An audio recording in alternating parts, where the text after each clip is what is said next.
Mana mashinamizni ustaxonaga tortib olib kelib oldik. Xudo xolasa usta bolamiz ishni boshladi. Mashinani zavod qilib ko'rishga harakat qildik, lekin foydasi bo'lmadi. Mashina 2 yil, 3 yil davomida umuman zavod qilinmagan, yurmagan mashina bir joyda turgan faqat. Mashina keyin metanda yurgan, primoy metanga to'g'rilangan, gazga moslangan mashina, umuman benzinda yurmagan. 2015-yilda bag'ida umuman mashina benzinda harakatlanmagan. Mashinani injektorlarini tozalab, yurg'izishga harakat qilib ko'ramiz.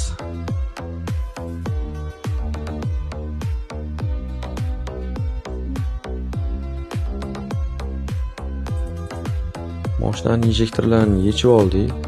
Mashinaning injektorlari уже zaynlab, ichlari nagarga to'lib ketgan.